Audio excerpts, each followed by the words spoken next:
السلام عليكم ورحمة الله. الحمد لله والصلاة والسلام على رسول الله وعلى آله وصحبه أجمعين.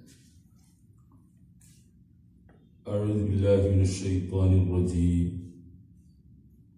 بسم الله الرحمن الرحيم. وما أرسلنا من رسول إلا بلسان قومه. പ്രിയപ്പെട്ട സഹപ്രവർത്തകരെ, സഹോദരന്മാരെ, നമ്മളുടെ ഇസ്ലാഹി സെന്ററിന്റെ പ്രവർത്തകരായ ആളുകളാണ് എൻ്റെ മുന്നിലിരിക്കുന്നത്. നാട്ടിലും അവരൊക്കെ പ്രവർത്തകർ തന്നെയാണ്. ഇവിടെ നാട്ടിലേതിനേക്കാൾ ഏറെ സൗകര്യത്തിൽ, കുറെ കൂടി സമാധാന അന്തരീക്ഷത്തിൽ പ്രവർത്തിക്കാനുള്ള സാഹചര്യവും സൗകര്യവുമുണ്ട്. കാരണം നാട് വളരെ വ്യത്യസ്തമായൊരു സാഹചര്യമാണ്. അവിടെ ജനാധിപത്യമാണ്, മതേതരത്വമാണ്, പിന്നെ അവകാശ സമരങ്ങൾ നടക്കുന്ന രാജ്യമാണ്. എന്തെങ്കിലുമൊക്കെ ഇഷ്യൂകൾ ഉണ്ടായെങ്കിലേ ഓരോ സംഘടനകൾക്കും തങ്ങളുടെ ഐഡന്റിറ്റി നിലനിർത്തി പോകാൻ കഴിയുള്ളൂ. ഒരു ഇഷ്യൂ ഇല്ലെങ്കിൽ പിന്നെ അവരങ്ങ് നിർജീവമായി പോകും. അങ്ങനെയൊക്കെയുള്ള ഒരു നാട്ടിലാണ് നമ്മൾ നാട്ടിൽ ദഅവത്ത് നടത്തുന്നത്. ഇവിടെ സൗദി അറേബ്യയാണ്, രാജഭരണമാണ്. ഈ ജനാധിപത്യവും ഒന്നും ഇവിടെ പറയാൻ പറ്റില്ല, ഇതിന്റെ ആവശ്യമില്ല. ഇവിടെ വളരെ ശാന്തമായിട്ട് പോകുന്ന ഒരു രാജ്യമാണ്, ഒരു ഇസ്ലാമിക രാജ്യമാണ്. ലോകത്തുള്ള ഇസ്ലാമിക രാജ്യമാണിത്, മക്കയും മദീനയ്ക്കുള്ള നാട്. ഈ നാട്ടിൽ വളരെ വ്യത്യസ്തമായ ഒരു സാഹചര്യവും ശാന്തതയും സ്വസ്ഥതയൊക്കെ ഉണ്ടാവും. നമ്മുടെ നാട്ടിലുള്ളതിനേക്കാൾ വളരെ വിഭിന്നമായ ഒരു സാഹചര്യം. ഈ രണ്ട് സാഹചര്യങ്ങളിലും ദഅവത്ത് നടത്തുമ്പോൾ അതിൻ്റെതായ വ്യത്യാസങ്ങളും സ്വഭാവങ്ങളും ഉണ്ടാവും. അത് ഇവിടെ നിന്ന് വരുന്ന ഒരാള്, സൗദി അറേബ്യയിൽ നിന്ന് പ്രത്യേകിച്ച് വരുന്ന ഒരാള് നാട്ടിൽ വന്നിട്ട് നമ്മുടെ സംഘടനയോട് ചേർന്ന് ഇരിക്കാൻ ശ്രമിക്കുമ്പോൾ അയാൾക്ക് ആദ്യം തോന്നുന്ന അനുഭവം, ഇതൊന്നും ശരിയില്ല, ഇവിടെ ഒരു സംഗതി ശരിക്കും നടക്കുന്നില്ല, ഇവരെന്താ ആവശ്യമില്ലാത്ത കുറെ വിഷയമൊക്കെ പറഞ്ഞ് സ്വാഗതം, നന്ദി, ചടങ്ങുകൾ, അങ്ങനെയൊക്കെ നമ്മൾ എന്ത് കൂളായിട്ട കാര്യങ്ങളൊക്കെ പറയുന്നത് എന്നിങ്ങനെ പറയും. നാട്ടിൽ നിന്ന് വളരെ സജീവമായിട്ട് പ്രവർത്തിക്കുന്ന ഒരാൾ ഇവിടെ വന്ന തോന്നുന്ന നേരെ മറിച്ച ഇവർക്ക് വേറെ ക്ലാസ് കേട്ട ഇങ്ങനെ നടപ്പാക്കുന്ന പണിയല്ല, അത് വേറൊന്നുമില്ല. ഇവിടെ ഞാൻ ഇവിടെ ഒരു ക്ലാസ് എടുത്താല് കുറെ കാര്യങ്ങൾ നിങ്ങൾക്ക് അറിയുന്നതോ അറിയാത്തതോ ഓർമ്മിപ്പിച്ച് വിട്ടാൽ അടുത്ത ക്ലാസ്സിൽ നിങ്ങൾ വരുന്നത് അതൊക്കെ നടപ്പാക്കിക്കൊണ്ടാണ്. അത് ഗൾഫ് കൺട്രീസിൽ മുഴുവൻ അങ്ങനെയാണ്. അവിടെ ജോലി ചെയ്ത ഒരാളാണ് സൗദി അറേബ്യ, ഖസീമിലെ വിനേജിയിൽ ജാലിയത്തിലെ അധ്യാപകനായിട്ട് ജോലി ചെയ്ത് അറിയാം. നാട്ടിൽ നമ്മൾ എത്ര വാല്യൂ പറഞ്ഞാലും പിറ്റേന്ന് നടപ്പാക്കിക്കൊള്ളൊന്നുമില്ല. വാല്യൂ പറഞ്ഞാൽ മതി, അതങ്ങനെ കിട്ടിയങ്ങനെ പോകും. ഇതാണ് ഇതിന്റെ ഒരു അവസ്ഥ. ഇവിടെ നമ്മൾ മനസ്സിലാക്കേണ്ട സംഗതി, നമ്മളുടെ സാഹചര്യങ്ങൾക്കനുസരിച്ച് ദഅവത്തിന്റെ രീതി, മുഖങ്ങളും ഒക്കെ മാറി വന്നുകൊണ്ടേയിരിക്കും. അത് മനസ്സിലാക്കാത്ത വിധം നമ്മൾ പ്രവർത്തിക്കുമ്പോൾ നമ്മുടെ ദഅവത്ത് ഭംഗിയായിട്ട് മുന്നോട്ട് കൊണ്ടുപോകാൻ കഴിയില്ല. വിശുദ്ധ ഖുർആൻ, ഞാൻ ഒരു ആയത്തിന്റെ ഒരു ചെറിയ ശകലമാണ് നിങ്ങളുടെ മുന്നിൽ ഓതി വെച്ചു. വമാ അർസൽനാ മിൻ റസൂലിൻ ഇല്ലാ ബിലിസാനി ഖൗമിഹി. ഒരു ദൈവദൂതനെയും നാം നിയോഗിച്ചിട്ടില്ല, എങ്ങനെയല്ലാതെ, ഇല്ലാ ബിലിസാനി ഖൗമിഹി, അദ്ദേഹം ജീവിക്കുന്ന ആ ജനതയുടെ ഭാഷയിലല്ലാതെ. ഒരു നബിയെ സൗദി അറേബ്യയിൽ നിന്ന് കൊണ്ടുപോയിട്ട് കേരളത്തിൽ നബിയാക്കൂല, കേരളത്തിലുള്ള ആളുകളോട് നബിയാക്കൂല. നബിമാരൊക്കെ വന്നിട്ടുള്ളത് അവരുടെ നാട്ടിലെ ഭാഷ സംസാരിക്കുന്ന ഒരു നബിയായിട്ടാണ്. അതിനർത്ഥം എന്താണെന്ന് അറിയുന്നത്? അങ്ങനത്തെ ഒന്നല്ല, കുറെ കാര്യങ്ങൾ അങ്ങനെ ഉണ്ട്. ഇവിടെ പറഞ്ഞ ഖൗം എന്നൊരു പ്രയോഗമുണ്ട്, ജനത. ലിസാൻ എന്ന് പറഞ്ഞ ഭാഷ എന്ന് പറഞ്ഞ രണ്ടാമത്തുണ്ട്. ഈ രണ്ട് സംഗതിയും ഈ ആയത്തിൽ പറഞ്ഞെടുത്ത് പ്രസക്തമാണ്. കാരണം ജനങ്ങളോട് ഒരു ഭാഗമായിട്ട് നിൽക്കുന്ന ഒരാളാണ് നബി എന്ന് പറയുന്നത്. അയാൾ വേറെ സ്ഥലത്താണ് കൊടുത്ത് ഇറക്കുമതി ചെയ്യല്ല, ആ നാട്ടിലൊരാൾ നബിയാക്കുകയാണ്. പക്ഷെ അതിന്റെ നാടിപിടിപ്പുകളും സ്പന്ദനങ്ങളും തുടിപ്പുകളും ഒക്കെ അറിയുന്ന, അവരുടേതായ ജീവിത രീതിയൊക്കെ ഉള്ള അവരുടെ കൂട്ടത്തിലുള്ള ഒരാളെ അവരെ മേച്ച് നന്നാക്കി കൊണ്ടുവരാൻ വേണ്ടി നിയോഗിക്കുകയാണ് ചെയ്യുന്നതെന്ന് അർത്ഥം. അല്ല വേറെ ആൾ കൊടുത്താണ് ഇങ്ങനെ നടന്നോളി എന്ന് പറയാനല്ല. അവരുടെ ആവശ്യങ്ങൾക്ക് ഇയാൾക്കുണ്ട്, ഇവരുടെ ആവശ്യങ്ങൾക്ക് അവർക്കുണ്ട്. ഒക്കെ ഒരേ മാതിരിയുള്ള ഒരു ടീം എന്ന ഒരാളെ മാതൃകാ പുരുഷനാക്കി നിശ്ചയിച്ച് നബിയാക്കുകയാണ് എന്നർത്ഥം. ആണ് ഖൗം എന്നറിയുന്ന അർത്ഥം. ഒരുപാട് ആയത്തിൽ യാ ഖൗം ഉഅ്ബുദുല്ലാഹ, എന്റെ ജനങ്ങളെ നിങ്ങൾ അള്ളാഹുവിനെ ആരാധിക്കുക. അവിടേക്ക് ജനങ്ങൾ ജനങ്ങൾ ജനങ്ങൾ എന്ന് പറയുന്നത് അല്ലാഹുമ്മ ഗ്ഫിർ ലി ഖൗമി ഫഇന്നഹും ഖൗമുൻ ലാ യഅലമൂൻ. നോക്ക്, തായിഫിന് നബിയെ ആട്ടി ഓടിച്ച് തായിഫിലേക്ക് നബി പോയി, അവിടെ ആട്ടി ഓടിച്ചു. നബി പ്രയാസപ്പെട്ടു, തിരിച്ച് മക്കയിലേക്ക് തന്നെ വരേണ്ടി വന്നു. അത് നബിയുടെ ജീവിതത്തിൽ ഏറ്റവും പ്രയാസമുള്ള രംഗമാണ്. ഏറ്റവും വിഷയമായി പോലെ റസൂലുള്ളാഹിയുടെ മകൾ ഫാത്തിമയ്ക്ക് ചോദിച്ചു, ഉപ്പ ഈ നിങ്ങളുടെ ചില വസ്ത്രത്തിൽ കഴുകിയൊക്കെ വൃത്തിയാക്കി കൊടുക്കുകയാണ്, അങ്ങനെ നബിനെ ശുദ്ധിയാക്കി നന്നായി ഇതാക്കി കൊടുക്കും, കഴുക്കൊക്കെ വരുന്നതൊക്കെ. ആ ഉപ്പ നിങ്ങളുടെ ജീവിതത്തിൽ ഏറ്റവും പ്രയാസമുള്ള രംഗം ഏതാണെന്ന് ചോദിച്ചു. ഇതാകത്തെ രംഗത്ത് ഏറ്റവും പ്രയാസം അനുഭവിച്ചു. അപ്പൊ നബി പറഞ്ഞത് അറിയോ, ആ അക്കബ പറഞ്ഞ തായിഫിലെ അക്കബയാണ്, മക്കത്തെ മിനയിലെ അക്കബല്ല. ആ അക്കബയിൽ വെച്ചിരിക്കുണ്ടായ അനുഭവമാണ്. അത് ഏറ്റവും പ്രയാസമുള്ള അനുഭവമാണ് എനിക്ക്. കാരണം ഈ മക്കയിൽ നിന്ന് ഖദീജ മരിച്ചു, അബൂ ത്വാലിബ് മരിച്ചു. 10 വർഷം കഴിയുമ്പോഴേക്കും മക്കത്ത്. പിന്നെ അവിടെ നിൽക്കാൻ കഴിയാതെ എനിക്ക് രണ്ടാളെയും നബിയെ പ്രൊട്ടക്ട് ചെയ്തിരുന്ന്.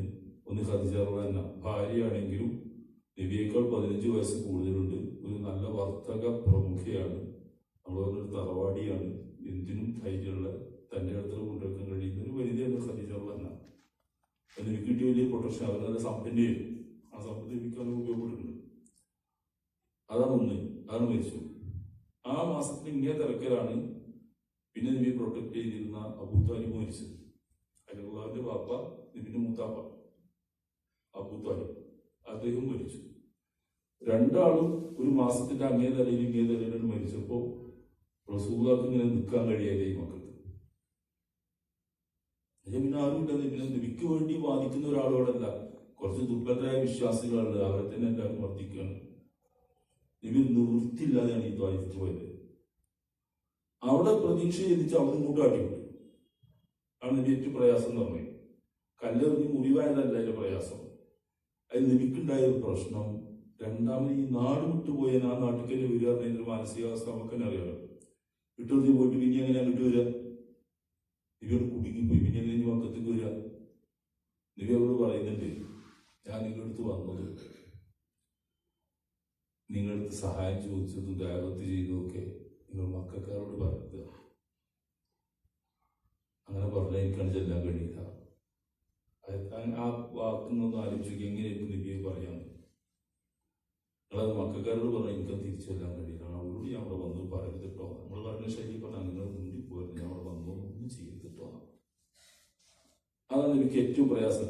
എന്നിട്ട് നബി നടത്തുന്ന പ്രാർത്ഥന ഉണ്ട്, അല്ലാഹുമ്മ ഖൗമി, അല്ലാഹു എന്റെ ജനതയാണ് ഇവര്, അവർക്ക് നീ പുറത്തു കൊടുക്കണേ. അവിടെ ഉപയോഗിക്കുന്ന വാക്ക് എന്റെ ജനത എന്നാണ്. അതിനാണ് ഞാൻ സംഭവം പറഞ്ഞത്, എന്റെ ജനതയാണ്, അവർക്ക് നീ പുറത്തു കൊടുക്കണേ. രണ്ടാമത് ആ സമീപനമാണ്, അവർക്ക് നീ പുറത്തു കൊടുക്കണേ. നാലാപരികൾ നമ്മൾ പഠിച്ച ചരിത്രം അനുസരിച്ച് നബിയെ ആട്ടി ഓടിച്ച് എറിഞ്ഞാട്ടി പലതരത്തിലുള്ള ഉപദ്രവമൊക്കെ ഉണ്ടാക്കി ഒക്കെ കഷ്ടപ്പെട്ട് നിവൃത്തിയില്ലാതെ പോരുകയാണല്ലോ. ഒരു പ്രശ്നം വരും, എന്റെ ജനതയെ അവർക്ക് നീ പുറത്തു കൊടുക്കണം.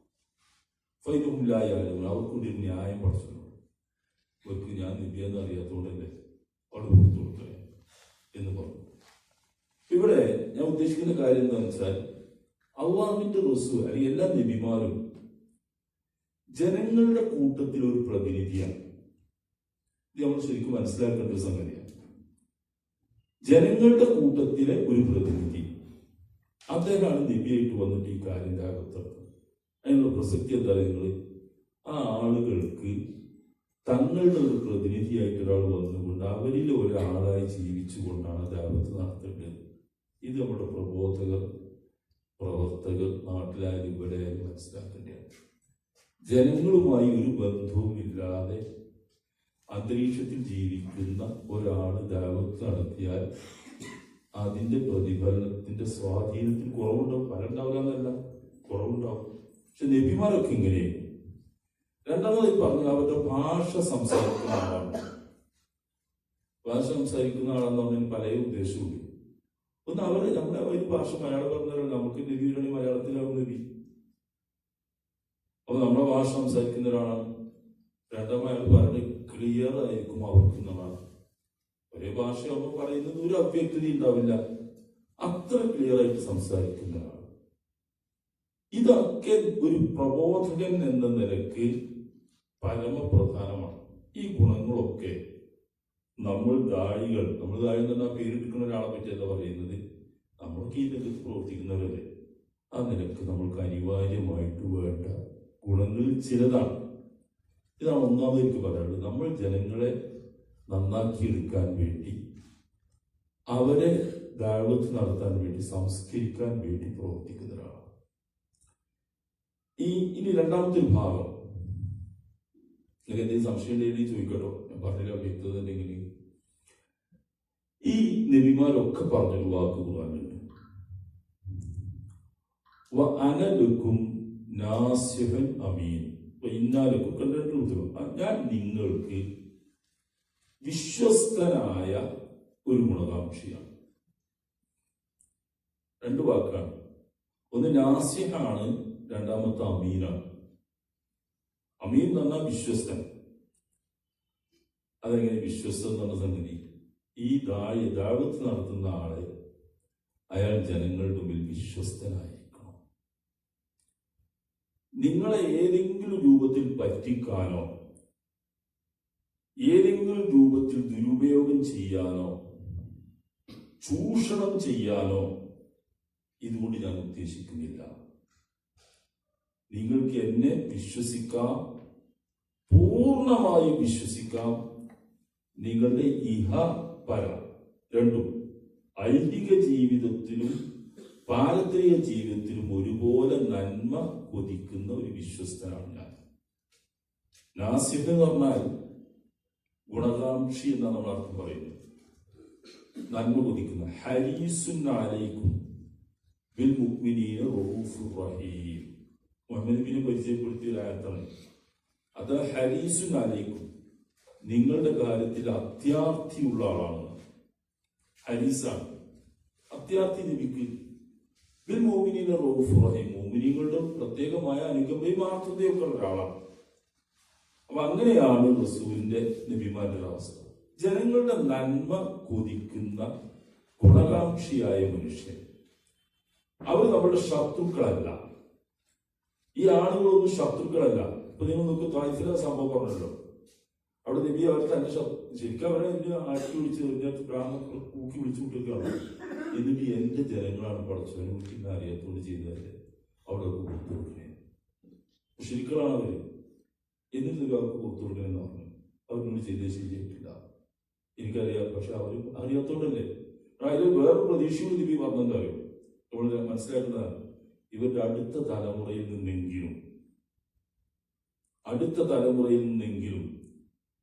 നിന്നെ മാത്രം ആരാധിക്കുന്ന ഒരു ജനവിഭാഗം ഉണ്ടായേക്കാം. അതാണ് പ്രബോധകന്റെ പ്രതീക്ഷ.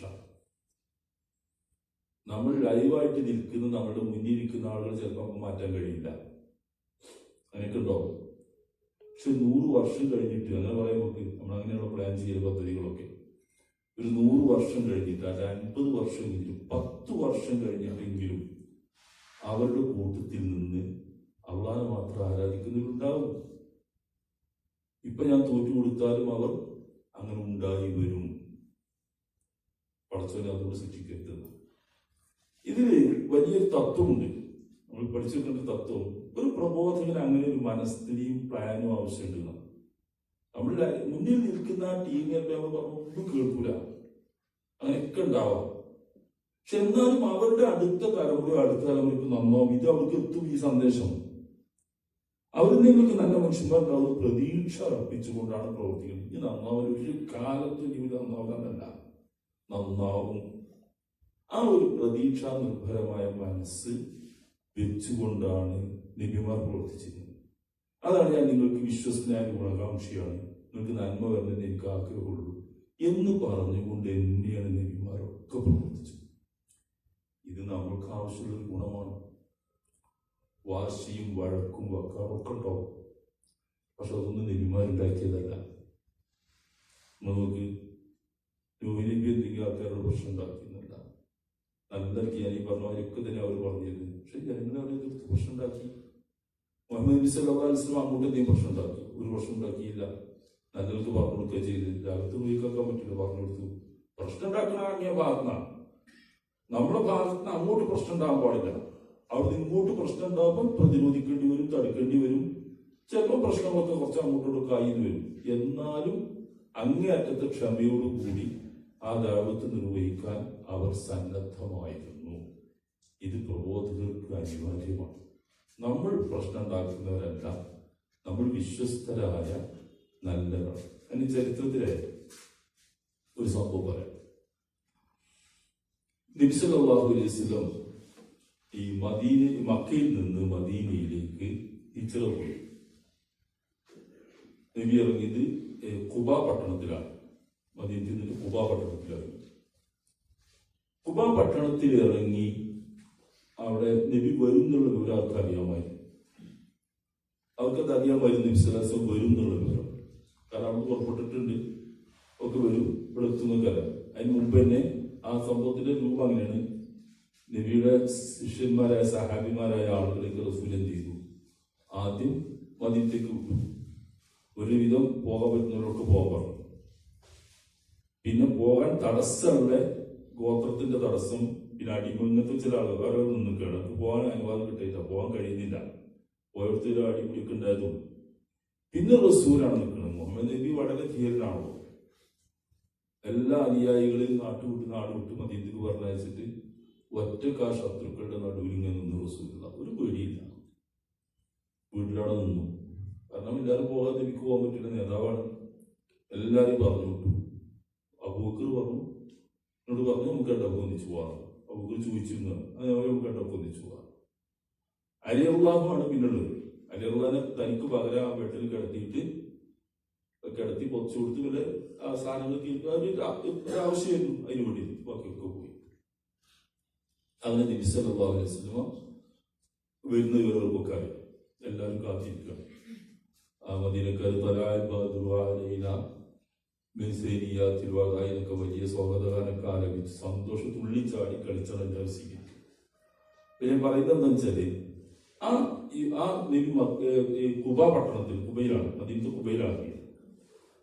അവിടെ ഇറങ്ങിയപ്പോ നബിനെ കാണാൻ വന്ന ഒരാളായിരുന്നു ജൂതപ്പള്ളിയിലെ ഇമാമായിരുന്ന അബ്ദുല്ലാഹിബ്നു സലാം. അദ്ദേഹം വന്നിരുന്നു. എന്റെ പേര് വേറെ പിന്നീട് മാറ്റിയ പേരാണ്. അദ്ദേഹം വന്നിരുന്നു. അപ്പൊ അദ്ദേഹം ജൂതനാണ്, പല പള്ളിയിലെ ഇമാമാണ്. മദീനത്തെ ജൂതപ്പള്ളി ഉണ്ടായിരുന്നു. പിന്നെ അദ്ദേഹം അവരെ പണ്ഡിതനായി, ഇമാമെന്ന് ജൂത വംശജനായ പണ്ഡിതനായിരുന്നു അദ്ദേഹം. അദ്ദേഹം ഇങ്ങനെ നബിയാണല്ലോ വരുന്നത്. നിസ്സാര വിഷയമല്ല, അത് രാഷ്ട്രീയ നേതാവല്ല. ഒരു നബിയാന്ന് പറഞ്ഞ ഒരാൾ വരികയാണ് നാട്ടിലേക്ക്. അതാണെങ്കിൽ ഗൗരവമുള്ള വിഷയമാണ്, അല്ലെങ്കിൽ ഗൗരവമാണ്. ഇദ്ദേഹം ജൂതനല്ലേ, ഇയാൾക്ക് തൗറാത്ത് നല്ലോ അറിയാം, നന്നായിട്ട് തൗറാത്ത് പഠിച്ച് പണ്ടില്ല. അപ്പൊ അതിൽ സൂചന ഉണ്ടല്ലോ ഈ വിഷയത്തിലൊക്കെ. അപ്പൊ അദ്ദേഹം തന്നെയാണോ ഇദ്ദേഹം എന്ന് അദ്ദേഹത്തിന് അറിയേണ്ടതുണ്ട്. അതിനുവേണ്ടി അദ്ദേഹം ഇങ്ങനെ വന്നു. അദ്ദേഹം മുസ്ലിമായ ഒരാളാണ്. വളരെ കുറച്ചാളെ മുസ്ലിം ആയിട്ടുള്ള ഒരാളാണ്. വളരെ കുറച്ച് ആൾക്കാർ മുസ്ലിം. ഇവിടെ അങ്ങനെ തന്നെയാണ്. യൂതന്മാര് മുസ്ലിം ആവൂല അല്ലാന്നും. അവിടെ ഇസ്രായേലുണ്ടല്ലോ യൂതന്മാര്, മുസ്ലിം ആവൂല, അവരിലേക്ക് ആരും അത് പറയാമല്ലോ, അവരിലേക്ക് ആരും കൂട്ടൂല. നമ്മളേക്കാൾ കൂടുമല്ലോ. ജൂതമതത്തിൽ ഒരാൾ കൂടൂല, കൂട്ടൂല. ജൂതൻ പെറ്റ് പെരുകി നോബിൾ ബ്ലഡിന്റെ ആൾക്കാരാണ്. അത് നമ്മളൊരാൾ കൂടി നോബിളാവില്ല. അവര് അതിന് ഉണ്ടാകുകയല്ലാതെ വേറെ ആളേക്ക് കൂട്ടിയിട്ട് ജൂതനാക്കൂല. നമ്മളേക്ക് കൂടി ജർമ്മനും നമ്മുടെ ഭാഷയിൽ പോലെ ജർമ്മനും മുസ്ലിമാകാം ഒരേ മാതിരിയായി. പിന്നെ അവരിലേക്ക് ഒരാളെ കൂട്ടൂല, അതിനാരും മുസ്ലിം ആവില്ല. എന്നല്ല, അത്ര കുറച്ചേ ആയിട്ടുള്ളൂ.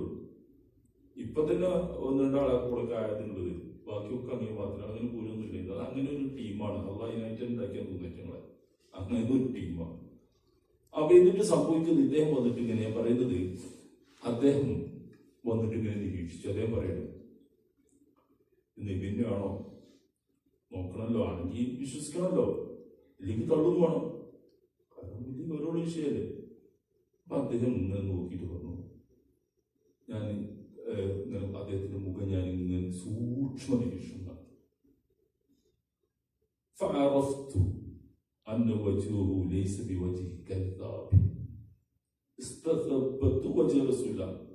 ഞാൻ നബിന്റെ മുഖം സൂക്ഷ്മമായിട്ട് ഇങ്ങനെ നോക്കി. അത് ജനങ്ങളുടെ മുമ്പിൽ ഒന്ന് സംസാരിക്കാൻ നബി അതിങ്ങനെ നോക്കിയാൽ അദ്ദേഹം പറയുന്നൊരു വാക്കെന്താ, എനിക്ക് മനസ്സിലായി അത് കള്ളവാദിയുടെ മുഖലക്ഷണമല്ല. അത് കള്ളവാദി അല്ലാതെ എനിക്ക് ഒറ്റ നോട്ടത്തിലെ മനസ്സിലായി. അതാണ് പ്രബോധകൻ.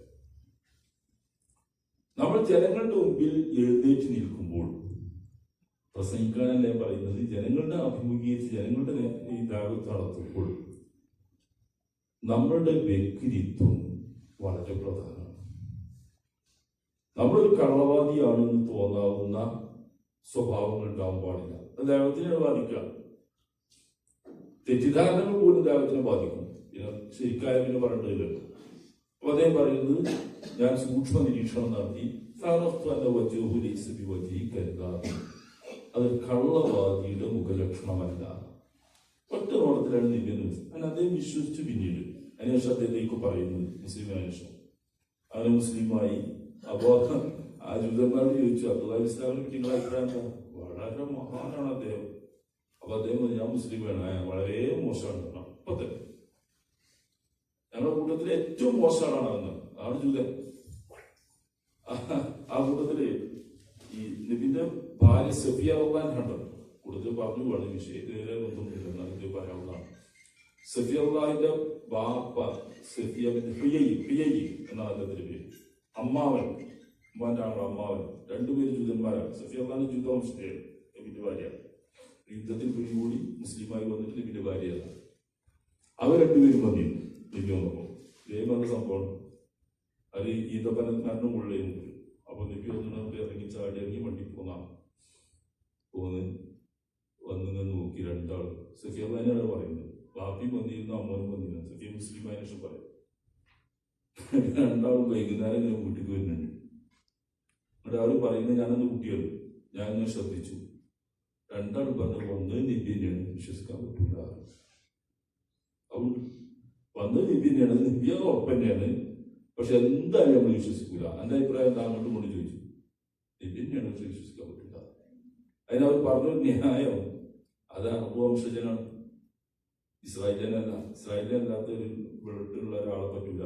അറബുകളെ പറ്റി അവർ പറഞ്ഞു, ഉമ്മിയും നിരക്ഷരായ ആളുകൾ ഓരെ പറ്റിച്ചാൽ അവളെ നമ്മൾ ചോദ്യം ചെയ്യില്ല എന്ന് അവർ പറഞ്ഞിട്ട് ഖുർആനിലുണ്ട്. ഓരെ പറ്റിച്ചാൽ ഒരു ചോദ്യം ഉണ്ടാവില്ല, കാരണം അയറ്റാങ്ങിലുള്ളതാണ്. ഇപ്പോഴും അങ്ങനെ തന്നെയാണോ? ഓരെ പറ്റിച്ചാൽ ചോദ്യം ഒന്നും ഉണ്ടാവില്ല. നമ്മളാണ് വിശുദ്ധ രക്തത്തിന്റെ ആളുകൾ, നമ്മളാണ്. അപ്പൊ പറയുന്നത് എന്താ വെച്ചാൽ, ഈ പ്രബോധകനായ നബി അവരുടെ മുമ്പിൽ വളരെ ആദരണീയമായ വ്യക്തിത്വമുള്ള ഒരാളാണ്. ആ ഒരു ഭാഗം നമ്മുടെ പ്രബോധകർ എന്ന നിലയ്ക്ക് നിങ്ങൾക്കല്ല നമ്മൾക്കൊക്കെ വേണ്ട ഒരു ഗുണമാണ്. അപ്പോൾ ഈ ദഅവത്ത് ജനങ്ങളിലേക്ക് ഏറ്റവും നല്ല നിലയ്ക്ക് എത്തിക്കാൻ കഴിയുള്ളൂ. അത് ഏറ്റവും പ്രധാനപ്പെട്ട ഒരു സംഗതി. ഇനി ഇതിൽ പറയേണ്ട ഒരു സംഗതി,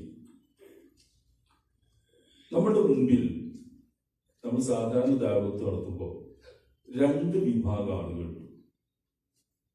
നമ്മളൊരു പ്രവർത്തന രംഗത്ത് രണ്ട് വിഭാഗത്തെ നമ്മൾ സംബോധന ചെയ്യുന്നുണ്ട്. ഒന്ന് മുസ്ലിം സൊസൈറ്റിക്ക് പുറമേയുള്ള ഒരു വിഭാഗം, ഹിന്ദുക്കൾ ക്രിസ്ത്യാനിക്കുള്ള നോൺ മുസ്ലിംസ് നമ്മൾ പറയുന്ന വിഭാഗം, അങ്ങനെ ഒരു വിഭാഗം.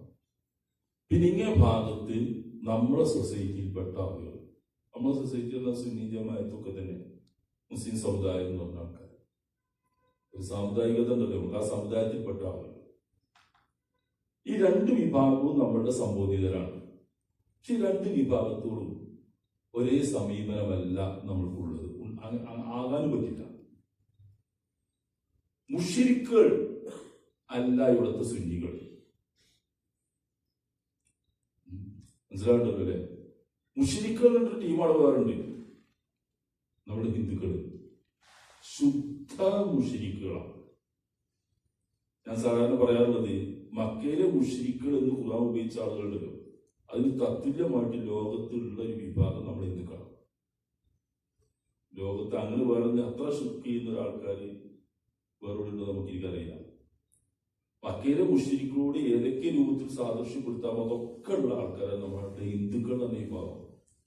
എല്ലാ ശിർക്കും കുഫ്റും ഒക്കെ അവരെടുത്തിട്ട് തനി വിഗ്രഹാരാധന, അതിനെ മഹത്വവൽക്കരിക്കും, അങ്ങനെയൊക്കെയുള്ള കുറെ സംഗതികൾ അവരുടെ കയ്യിലുണ്ട്. തനി മുശ്രിക്കുകളാണ്.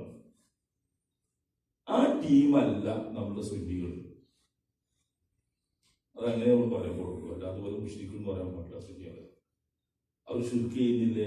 ഉണ്ട്, ശിർക്ക് ചെയ്യുന്നുണ്ട്, പക്ഷെ മുശ്രിക്കുകളല്ല. അപ്പൊ ശിർക്ക് ചെയ്യണവർക്ക് മുശ്രിക്കല്ലേ? അല്ല. ശിർക്ക് ചെയ്യുന്നവരാണ് മറ്റു മുശ്രിക്കുകളായിട്ട് തമ്മിൽ വ്യത്യാസമുണ്ട്. അത് നമ്മളെ ചില പ്രബോധകർക്ക് അറിയില്ല, അല്ലെങ്കിൽ അറിഞ്ഞാൽ ഉഷാർ പറയുന്നത് കേസിട്ടാണ്. അതിന് ഉഷാർ പറയുന്ന കാരണം ഇങ്ങനെ പറയുമ്പോൾ പിന്നെ ഒരു ഉഷുറ് കുറയുന്ന ഒരു സ്വയം കൂടിയൊന്നും ഉണ്ടാവില്ല. മുശ്രിക്കുകൾ എന്ന് അറിയുന്ന ആരാധനകള്, മുശ്രിക്ക് എന്ന താത്വികമായിട്ട് ബഹുദൈവ ആരാധന അംഗീകരിച്ച് പ്രവർത്തിക്കുന്നവരാണ് മുശ്രിക്ക്. മക്കയിലെ മുശ്രിക്കുകളെ ഖുർആൻ മുശ്രിക്ക് ഉപയോഗിച്ചിട്ട്. നമ്മുടെ നാട്ടിലെ ഹിന്ദുക്കൾ മുശ്രിക്കുകളാണ്. അവർ തത്വത്തിൽ തന്നെ ശിർക്ക് അംഗീകരിക്കുന്നതിന് അങ്ങനെയാണ്. ബഹുദൈവ ആരാധനയാണ് യഥാർത്ഥം എന്നാണ് അവർ പറയുന്നത്. ബഹുദൈവ വിശ്വാസമല്ല, ബഹുദൈവ ആരാധന. അവരോട് ചോദിച്ചാൽ എന്തെല്ലാം ന്യായം പറയുന്നത്? അതിന്റെ താത്വികന്മാരായ വലിയ പണ്ഡിതന്മാരൊക്കെ ഉണ്ടല്ലോ, അവർ പറയും ഈ ഏകദൈവം തന്നെയാണുള്ളത്, ആ ദൈവത്തിന്റെ അടുക്കിലേക്കുള്ള വിവിധ മാർഗങ്ങളിൽ ഒന്നാണിത്. ഒരു മലന്റെ ഉച്ചിയിലേക്ക് പോകാൻ പല ഭാഗത്തു കൂടി കയറി പോകാനോ, ഒരു വഴിക്ക് തന്നെ പോകണമെന്നില്ലല്ലോ. അതേമാതിരി ഇതൊരു വഴിയാണ്, അതൊരു വഴിയാണ്, ഇതൊരു വഴി തന്നെയാണ് എന്നൊക്കെ പറഞ്ഞ് ഇങ്ങനെ താത്വികവൽക്കരിച്ച് തട്ടി ചമ്പി ജയിക്കാൻ കഴിയില്ല. അങ്ങനെ തത്വം ഇങ്ങനെ പറയും, ഫിലോസഫി പറഞ്ഞുണ്ടാക്കുകയാണ്. അങ്ങനെയാണ് എന്റെ സംഗതി. അത് മുശ്രിക്കുകളാണ്. അവരല്ല നമ്മുടെ സുന്നികൾ. നമ്മുടെ സുന്നികൾ ശിർക്ക് ചെയ്യുന്നവരാണ്, അള്ളാഹുവിന്റെ റസൂലിനെ ഇഷ്ടപ്പെടുന്നവരാണ്. ഇസ്ലാം മതത്തോട് അവർക്ക് സ്നേഹവും കൂറുണ്ട്, നിസ്കരിക്കുകയൊക്കെ ചെയ്യും. ശിർക്ക് ചെയ്യുന്നുണ്ട്, നോമ്പുവെൽക്കും, ഹജ്ജ് ചെയ്യും, സക്കാത്ത് ദാനങ്ങളൊക്കെ ചെയ്യുന്നവരുണ്ട്, ഒക്കെ ഉണ്ട്. പക്ഷെ അവർക്ക് അടിസ്ഥാനപരമായിട്ട് ശിർക്ക് സംഭവിക്കുന്നു. അപ്പൊ ഇത് തമ്മിലുള്ള വ്യത്യാസം എന്താ പറയുന്നത്? ഈ ശിർക്ക് സംഭവിക്കുന്ന ആളുകൾ നമുക്ക് തിരുത്തുന്ന രീതിയും തനി മുശ്രിക്കുകളായ അവരെ തിരുത്തുന്ന രീതിയും രണ്ടാണ്. നമ്മളിപ്പോ അവരോട് സംസാരിക്കും, ഇവരോട് ഈ മുസ്ലിങ്ങൾ സംസാരിക്കുമ്പോൾ ഇവർ മുസ്ലിങ്ങളായിട്ട് അംഗീകരിച്ചാൽ സംസാരിക്കട്ടെ, നിങ്ങളൊക്കെ മുശ്രിക്കുകളാകുന്നു എന്ന് പറഞ്ഞ് സംസാരിക്കേണ്ടതില്ല. അതുകൊണ്ട് ഓരോ പിന്നെ നമുക്ക് കിട്ടൂല, ഒറ്റൊന്നിനും കിട്ടൂല, ഒറ്റൊന്നിനും നമുക്ക്. നിങ്ങളൊക്കെ മുശ്രിക്കാണ്, നരകത്തിലാണ്, ശിർക്ക് ചെയ്തോ നരകത്തിലാണ് അള്ള പറഞ്ഞിട്ടുണ്ടോ, വായ തുടങ്ങി അങ്ങനെ ഉണ്ടോ? ഒരു കുട്ടിയെ നീക്ക് കിട്ടൂല. കാരണം അങ്ങനെയാണല്ലോ. പിന്നെ എങ്ങനെ കിട്ടുക? മുശ്രിക്കല്ലേ, എന്റെ വഴിക്ക് പോയിക്കറിയോ? അവർക്ക് മുസ്ലിങ്ങളാണ് അംഗീകരിച്ചുകൊണ്ടാണ് അവരൊന്നും സമ്മതിക്കും. ഇപ്പൊ നിങ്ങൾ നോക്കുക, ഞാൻ എളുപ്പം മനസ്സിലാക്കി ഒരു ഉദാഹരണം പറയാം. ഇപ്പൊ അവിടെ ഈ ഇരിക്കുന്ന ആളുകളിൽ എത്ര ആളുണ്ട് ഹിന്ദു സമൂഹത്തിന്, ക്രിസ്ത്യൻ നോൺ മുസ്ലിം സമൂഹത്തിന് വന്നവര്? ആരെങ്കിലും ഉണ്ടാവില്ല. ഒന്നോ രണ്ടോ ഒക്കെ വലിയ വലിയ സാഹസിച്ചുണ്ടാവും. അതായത് സുന്നികളിൽ നിന്ന് വന്ന എത്ര ഉണ്ടെന്ന് ചോദിച്ചാൽ 80-90% കഴിയും. അപ്പൊ നമ്മളുടെ വിളനിലം, നമുക്ക് വിത്തെറിയാനുള്ള സ്ഥലം, ഫലഭൂയിഷ്ഠമായ മണ്ണുള്ള സ്ഥലം അത് തന്നെയാണ്. അത് നമ്മൾ മറക്കാൻ പാടില്ല. നമ്മൾ ഇതൊക്കെ മുജാഹിദായി വരുന്നതൊക്കെ ഈ സുന്നീന്നാണ്. അതാണ് അവർക്കുള്ള പേടി. നമ്മളിങ്ങനെ പറഞ്ഞാൽ ഇതിനൊരു പോലെയുള്ള ആൾക്കാര്. അപ്പൊ അത് നമ്മൾ എന്ത് ചെയ്യാൻ പാടില്ല, ഓലൊക്കെ കാഫർ മുശ്രിക്കാക്കി മാറ്റി നിർത്തിയിട്ട് പിന്നെ അവിടെ ദഅവത്ത് നടത്താൻ കഴിയില്ല. അവർ മുസ്ലിമായിട്ട് അംഗീകരിക്കുക, നല്ലവർക്ക് കൊണ്ടുപോവുക, എന്നിട്ട് സമീപിക്കുക. ആ സമീപനത്തിന് അതിൻ്റെതായ പ്രതിഫലനം ഉണ്ടാവും. ആ രീതിയിലാണ് അവരെ നമ്മളിപ്പോൾ ഇതിനകത്ത് പറയുന്നതെന്ന് വെച്ചാൽ നമ്മൾ ദൈവത്തിന്റെ ഫീൽഡിൽ ശ്രദ്ധിക്കേണ്ട ചില കാര്യങ്ങൾക്ക് ഇതില്ലാത്ത കുറെ വിഷയങ്ങൾ വരാണ്ടാവും. എന്നാൽ ഞാൻ ഒരു ചില കാര്യങ്ങൾ പറഞ്ഞു പോകുന്നതേ ഉള്ളൂ. അതാണ് ഇതിലൊരു വിഷയം. ഈ മൂന്നാമതൊരു ഭാഗത്തിൽ വരുന്നത് മുസ്ലിം സമൂഹത്തിൽ തന്നെ ശരിക്കും തൗഹീദൊക്കെ ഉണ്ടാവും, എന്നാൽ തന്നെ വേണ്ടാത്തൊക്കെ ചെയ്യുന്ന ആളുകളുണ്ടോ. അവരോടുള്ള സമീപനം കുറച്ചും കൂടി വ്യത്യസ്തമാണ്. ഈ രണ്ട് വിഭാഗമില്ലാത്ത പല തൗഹീദും ദീനൊക്കെയുള്ള ആളുകളുണ്ടോ. ഞാൻ ഉദാഹരണം പറഞ്ഞുകൊണ്ട് നബിയുടെ കാര്യത്തിലുള്ള സംഭവം പറയാം. കൂടുതൽ വിശദീകരിക്കേണ്ട ആവശ്യമില്ല. റസൂലിന്റെ കാര്യത്തിൽ കള്ളുടിയുണ്ട്. കള്ളുടിക്കും. ഹറാം തന്നെയാണ് പേരെന്നാ വിളിപ്പേര് നബിക്കുള്ള പേരാണ്. നബിനെ തമാശക്ക് പറഞ്ഞ് ചെയ്യിപ്പിച്ച് ഇങ്ങനെ കളിപ്പിച്ച് നടക്കുന്ന ഒരാളെ അങ്ങനെയൊക്കെ ഉണ്ടായിരുന്നു. നബിനൊക്കെ തമാശ അറിയും, ചിരിക്കും, ഇങ്ങനെ അങ്ങനെയൊക്കെ നബിക്കെല്ലാം ഇഷ്ടമായിരുന്നു. ഇയാൾ കള്ളുടിക്കും, ഇടയ്ക്കെടുക്ക് അടിയും കിട്ടും. കള്ളുടിച്ചാന്ന് നബിന്റെ ആൾക്കാർ പള്ളി കൊടുത്ത ആൾക്കാരെ കുറിച്ച് അടിക്കും. അതില് അപ്പൊ ഒരാളെ സഹായികളുള്ള എത്ര കാലായി നമ്മുടെ ഭാഷ എത്ര കാലായി എനിക്ക് അടിയിട്ടുണ്ട്, അങ്ങനെ ശപിക്കട്ടെ, നിന്ദിക്കട്ടെ, ഇതെന്നെ ഒരു പണിയാണ്, കുറെ കിട്ടിയില്ല എനിക്ക് അടി, നീ മാറ്റിക്കൂടെ എന്ന് നബിന്റെ മുഖം അടിച്ചു. ഇയാളെ പറ്റി അത് പറഞ്ഞപ്പോൾ എനിക്ക് ഇഷ്ടപ്പെട്ടില്ല. നബി പറഞ്ഞെന്താ അറിയോ, നിങ്ങൾ അയാൾക്കെതിൽ പിശാചിനെ സഹായിച്ചു കൊടുക്കരുത്. അദ്ദേഹം അള്ളാഹുവിനെയും റസൂലിനെയും ഇഷ്ടപ്പെടുന്ന മനുഷ്യനാണ്. അനുസ്കരിക്കാൻ പറ്റുന്നുണ്ട്, മതത്തിന്റെ ദീന്റെ ചെയ്തിയിലാണ് നബിന്റെ പണയുള്ളത്. പക്ഷെ അയാൾക്ക് അങ്ങനെ ദൗർബല്യം കണ്ടുപിടിക്കുന്ന ആളാണ്. അതായത് തിരുത്താൻ കഴിയില്ല, അടിയോ കിട്ടുന്നുണ്ട്. അയ്യച്ച അയാൾ ശപിച്ച് അയാൾക്കെതിരെ നിങ്ങൾ പിശാചിനെ സഹായിച്ചു കൊടുക്കരുത്. അയാൾ അള്ളാഹു റസൂലിനെ സ്നേഹിക്കുന്ന മനുഷ്യനാണ് എന്ന് പറഞ്ഞുകൊണ്ട് റസൂല് നമ്മളെ പഠിപ്പിച്ച കാര്യം ഏതാ അറിയുന്നത്? നമ്മുടെ സമീപനം എങ്ങനെയായിരിക്കണം. നമ്മൾ ജനങ്ങളെ സതുപദേശം നടത്തി സ്വർഗത്തിലേക്ക് കൊണ്ടുപോകുന്ന ആൾക്കാരാണ്. നമ്മൾ അങ്ങനത്തെ ഒരാള് നമ്മളാരെങ്കിലും അഡ്ജസ്റ്റ് ചെയ്യുള്ളൂ എന്ന് പറഞ്ഞു. നബി അഡ്ജസ്റ്റ് ചെയ്തല്ലോ. നമ്മുടെ പള്ളിയിൽ അല്ലെങ്കിൽ നമ്മളെ ബാല്യ നമ്മളെ ഇങ്ങനത്തെ സെന്ററുകളിലൊക്കെ ഒരാൾ പള്ളി പിടിക്കുന്ന ഒരാളാന്ന് പറഞ്ഞാൽ നമ്മൾ വരുമ്പോൾ തന്നെ ഇങ്ങനെ ചെരിഞ്ഞ് നമ്മൾ നോക്കുള്ളൂ. ഇങ്ങനെ നമുക്ക് എന്തെല്ലാം കമന്റ് ഉണ്ടാവും, അതൊക്കെ ഉണ്ടാവും, മനുഷ്യന് നമ്മൾക്ക് ഉണ്ടാവും എന്നൊക്കെ. പക്ഷെ എന്നാലും അതിന്റെ സമീപനം നമ്മൾ മനസ്സിലാക്കണ്ടേ. അയാൾക്ക് അങ്ങനെ വീഴ്ചയുള്ള ഒരാളാണ്. അങ്ങനെ പല വീഴ്ചകളും പല ആളുകൾക്കും ഇല്ലേ, അതൊക്കെ ഉണ്ട്.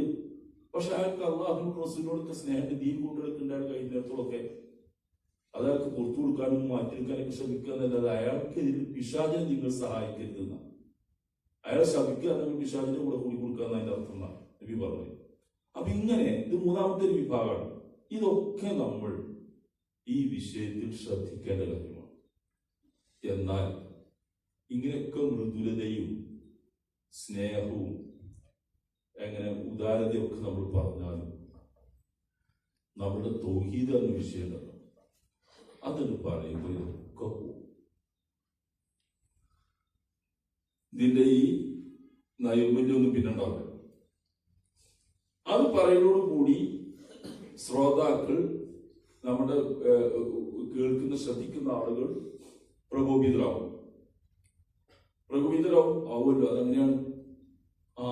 പറഞ്ഞൊക്കെ ശരിയായിട്ട് ആയത്ത് ഹദീസൊക്കെ ശരിയെന്നാ ഞാൻ ഇപ്പൊ തന്നെ താങ്കളുടെ കൂടെ വന്നിട്ട് കാര്യം പറയല്ലോ. ഇല്ല, അതവന്റെ മനസ്സിലിങ്ങനെ തങ്ങി നിൽക്കും. ചിലതൊക്കെ അവന്റെ മനസ്സിനെങ്ങനെ മതിച്ചുകൊണ്ടിരിക്കും. ചിലതൊക്കെ ഓരോ കേട്ടിങ്ങനെ പോയിട്ട് ഒറ്റയ്ക്ക് ഇങ്ങനെ ആലോചിക്കും. എങ്ങനെ കൂട്ടി കിഴിച്ചു പെരുക്കിയൊക്കെ നോക്കിയിട്ടും അങ്ങോട്ട് ശരിയാകുന്നില്ല.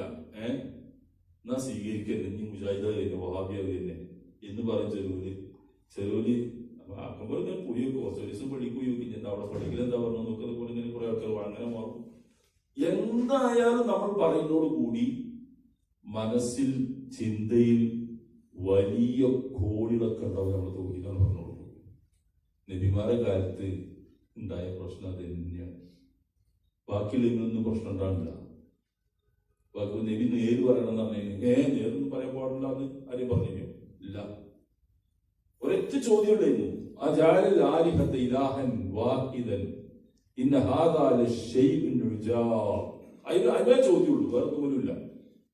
മുഹമ്മദേ, നീ എന്താണ് അജാലൽ ആലിഹത ഇലാഹൻ വാഹിദൻ, ഞങ്ങളുടെ ഈ നേർച്ച, അങ്ങനെ അർത്ഥപ്പെട്ടു, നേർച്ചക്കാരെയൊക്കെ ദൈവങ്ങളെയൊക്കെ, ദൈവം എന്നൊക്കെ പറഞ്ഞ വേറെ അർത്ഥത്തിൽ പോകും, നമ്മൾ ഈ നേർച്ചക്കാരെയൊക്കെ ഒരൊറ്റ ഒന്നാക്കി നീ. ഇന്ന ഹാദാ ലശൈഉൻ ഉജാബ്, ഇത് അത്ഭുതമുള്ള ഒരു കാര്യം തന്നെയാണ്. അതിനുമല്ല അവർക്ക് ചോദ്യം വന്നത്. നിസ്കരിക്കണം എന്ന് പറഞ്ഞാൽ അതിനൊന്നും പറ്റില്ല, നേര് പറയണം, ബാപ്പാനിമാരെയൊക്കെ അനുസരിക്കണം, കുടുംബം, അതിനൊന്നും അവർക്ക് എതിരില്ല. അതിന് മറുചോദ്യം വന്നത് അജഅലൽ ആലിഹത ഇലാഹൻ വാഹിദൻ ഇന്ന ഹാദാ ലശൈഉൻ ഉജാബ്.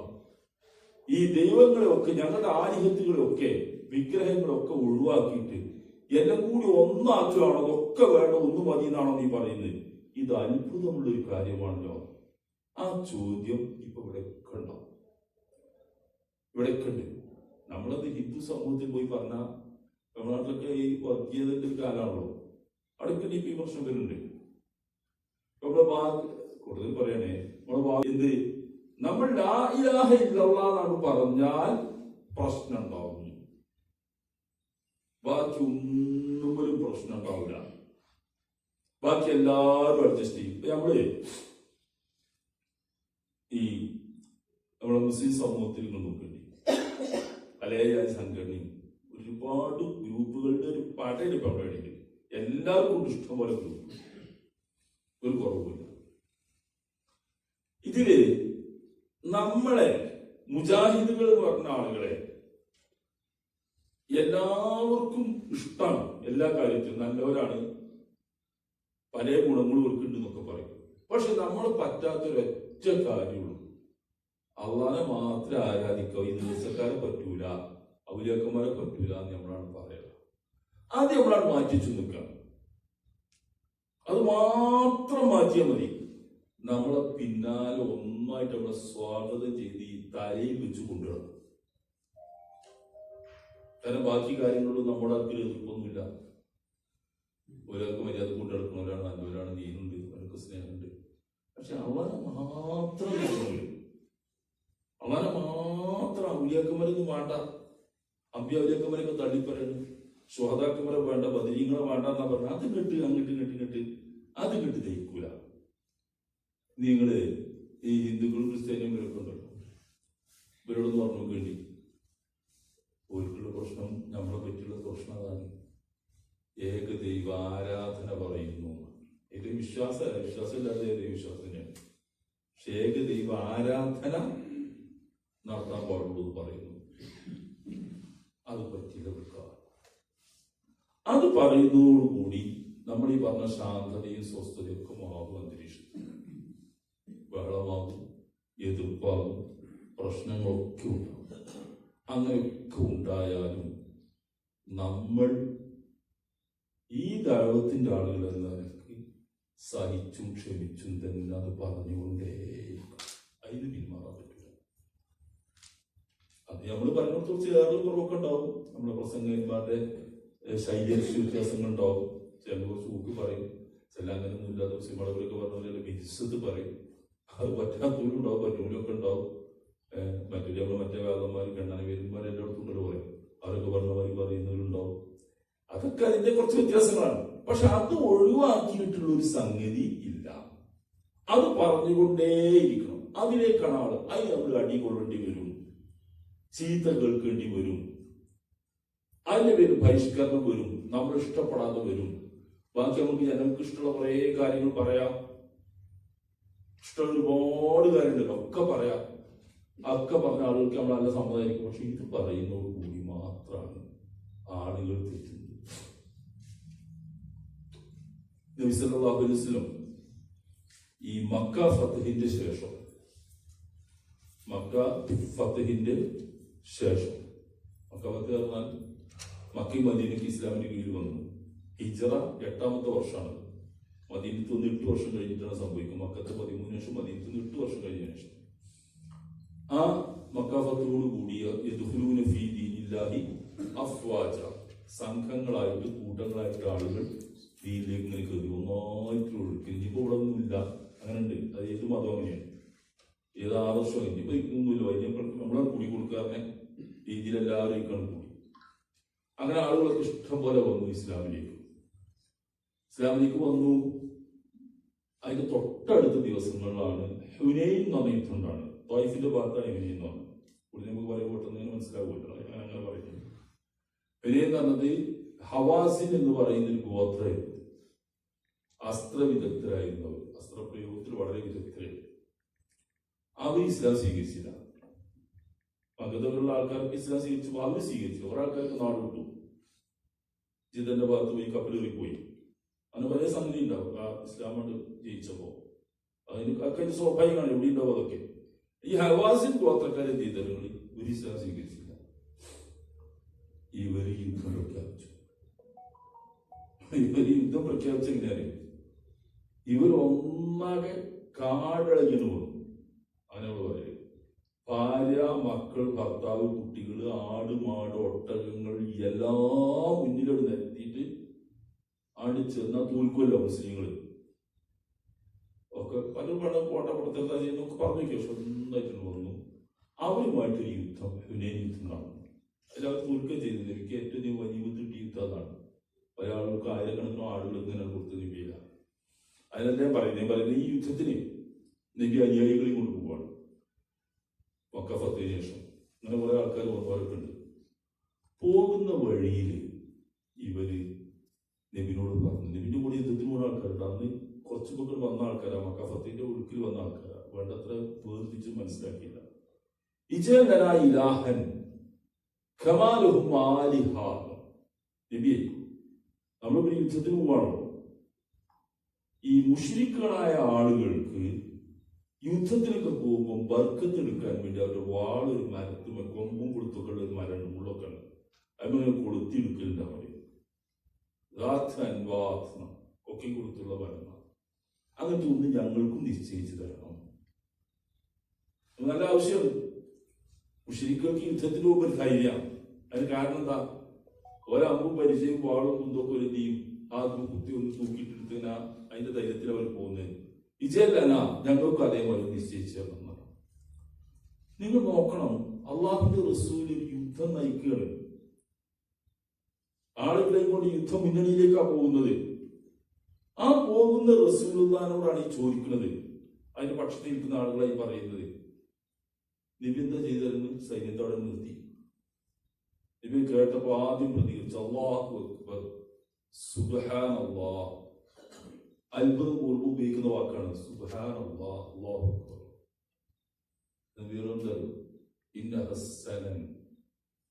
നിങ്ങൾ എന്നോട് ഈ പറഞ്ഞിട്ടുണ്ടല്ലോ, ഇതൊരു പൂർവീകരുടെ മാതൃകയാണ്. പണ്ടുള്ളവരതേ പണിയെടുത്തിട്ടുണ്ടായിരുന്നപ്പോൾ നിങ്ങൾ എന്നോട് പറയുന്നത്. ഇത് മൂസാ നബി അലൈഹിസ്സലാമിയോട് പണ്ട് ഇസ്രായേലുണ്ടല്ലോ, മൂസാ നബിന്റെ ആൾക്കാർ, അവർ ചോദിച്ച ചോദ്യമുണ്ട്. ഇലാഹൻ കമാലഹും ആലിഹ. അവർക്കൊക്കെ കാണുന്ന പശുക്കുട്ടി ദൈവം ഉണ്ടല്ലോ, പശുക്കുട്ടിനെ അവർ ആരാധിച്ചു ഇസ്രായേലിൽ. ആ ദൈവങ്ങളൊക്കെ ഉള്ള മാതിരി മൂസേ ഞങ്ങൾക്കൊന്ന് ഉണ്ടാക്കി തരണം എന്ന് പറഞ്ഞു. മൂസാ നബി ഇവരൊക്കെ കൊണ്ട് കടലൊക്കെ കടന്ന് ഫിറോനെ കൊണ്ട് അങ്ങോട്ട് പോയല്ലോ, അക്കരെ കടന്ന് രക്ഷപ്പെട്ടുകൊണ്ട് അവിടെ ചെന്നിട്ട് പിന്നെ ചോദിക്കണം എന്താ അറിയോ? ഞങ്ങൾക്ക് കാണുന്ന ഒരു ദൈവമാണ്, ഈ കാണാത്ത ദൈവത്തിന് ആരാധിക്കാൻ പശുക്കുട്ടിനെ അവർക്കുണ്ട്, അതേ ഞങ്ങൾക്കൊന്ന് ഉണ്ടാക്കി തരണേ. പച്ച ശുൽക്കാ ചോദിക്കുന്നു, പശുക്കുട്ടിനെ ഉണ്ടാക്കി തരണം എന്നാ പറഞ്ഞത്. നബി പറഞ്ഞ കാര്യങ്ങൾ അതേ ആയത്തും ധരിച്ചിട്ട് തന്റെ കൂടെ വന്ന ആളുകളോട് പറയുന്നത് അതേ ചോദ്യം നിങ്ങൾക്ക് എന്നോട് ചോദിച്ചത് എന്ന്. സാധാരണ ഒരു നേതാവ് എന്താ ചെയ്യാം? നമ്മളൊരു രാഷ്ട്രീയ ശൈലിയൊക്കെ പറഞ്ഞ ഇപ്പൊ നമ്മൾ യുദ്ധരംഗത്തല്ലേ നടന്നിട്ടെ, ഇപ്പൊ നമുക്ക് കഴിഞ്ഞു വന്നിട്ട് നമുക്ക് സാവധാനത്തിൽ ഒരു കുറെ ക്ലാസ് വെക്കാം, വിളിച്ചെത്തിയൊരു ക്ലാസ് എടുത്ത് ശരിയാക്കി വെക്കാം. ഈ വിഷയത്തിൽ അതില്ല. ഈ വിഷയത്തിൽ അത് തീരുമാനമാക്കി അള്ളാഹു റസൂൽ അങ്ങനെ ചെയ്താൽ നമ്മൾ എന്തെല്ലാം ചെയ്യുന്ന കാര്യങ്ങൾ നബി പറയാന്ന്. എന്ത് നടക്കട്ടെ, നമുക്ക് പോയിട്ട് യുദ്ധം കഴിഞ്ഞ് വന്നിട്ട് സാധ്യതകൾക്ക് ട്യൂഷൻ കൊടുക്കണം നമുക്ക്. അപ്പൊ ശരി വന്നാൽ നബി പറഞ്ഞു കഴിഞ്ഞിട്ടല്ലോ നമ്മൾ ഈ രംഗത്തിന് ഉണ്ടാവില്ല. നമ്മളൊക്കെ ആ ഒരു പഴുതിലൂടെ എല്ലാം കഴിച്ചു മാറ്റി വെക്കും. പക്ഷെ റസൂൽ ചെയ്തില്ല. പിന്നീട് അങ്ങനെ വരാതിരിക്കാൻ വേണ്ടി റസൂൽ ചെയ്തത് അവിടുന്ന് തന്നെയാണ് പറഞ്ഞത്. നിങ്ങൾ പണ്ട് മൂസാ നബിയോട് ഇസ്രായേലിൽ ചോദിച്ചു, പശുക്കുട്ടിനെ ചോദിച്ച ചോദ്യം, ഇത് മരത്തുമ കൊടുത്തന്നെ പശുക്കുട്ടിനെ രണ്ടുപേരെ ഉദ്ദേശമാണ്. ഷിർക്കാണ് രണ്ടും. വർഗത്തെടുക്കുന്നതും ഈ പശുക്കുട്ടിനെ ആരാധിക്കുന്ന ഒരേ ഷിർക്കാണ്. അവിടെ നബി സാദൃശ്യപ്പെടുത്തി പറഞ്ഞത് ഇത് നിങ്ങൾക്ക് മുമ്പുള്ളവരുടെ ചര്യയല്ല. തത്തബിയാൻ എന്നിട്ട് പറഞ്ഞു, സനനമൻകാന ഖബലക്കും ശിബ്റൻ ബിശിബ്രിൻ വദിറാൻ ബിദിറാൻ ഹത്താ ലൗ ദഖലു ഫീ ജുഹരിൽ ബില്ല ദഖൽതുമൂഹു. അവരെ ചാണായിട്ടും മുഴുത്തിനും മുഴമായി നിങ്ങൾ പിന്തുടരുക തന്നെ ചെയ്യും. അവരൊരു ഉടുമ്പിന്റെ മാളത്തിൽ കയറിപ്പോയിട്ടുണ്ടെങ്കിൽ അതിന്റെ വാല് കടിച്ചും കൂടെ ഇരുന്ന് കയറി വെക്കുന്നതാണ്. അതിൽ നിങ്ങൾക്ക് സംഭവിക്കുന്ന നബി പറഞ്ഞു. പറഞ്ഞത് എന്താ വെച്ചാല്, ഈ നമ്മൾ എത്ര മായവും നയവും സ്വീകരിച്ചാലും ഷിർക്കും തൗഹീദുമാണ് പറയുമ്പോണ്ടത് പ്രശ്നം ഉണ്ടാവും ഉറപ്പാണ്. പക്ഷെ ആ പ്രശ്നം ഉണ്ടാവുമ്പോൾ അവർ പ്രകോപിതരാവുക എന്നതല്ലാതെ നമ്മൾക്ക് പ്രകോപനമല്ല. നമ്മൾക്ക് പ്രകോപനമൊന്നുമില്ല. നമ്മൾ ശാന്തമായിട്ട് അവരെ നന്നാൻ വേണ്ടി പറഞ്ഞു കൊടുക്കുകയാണ്. ചില മനുഷ്യരല്ലേ ദേഷ്യമൊക്കെ വരും, എന്നാലും നമ്മുടെ നിയമം അതാണ്. നമുക്ക് പ്രകോപനമൊന്നുമില്ല. ശാന്തമായിട്ട് ആൾക്കാരോട് പറയാം. ആ പറയുന്നിടത്ത് നമ്മൾ ആദർശം പറയുക എന്നുള്ളതാണ് നമ്മുടെ ഉദ്ദേശം. ജന്മ ഒരാളെങ്കിലും നന്നായിക്കോട്ടെ. റസൂൽ അലിഹു പറഞ്ഞപ്പോൾ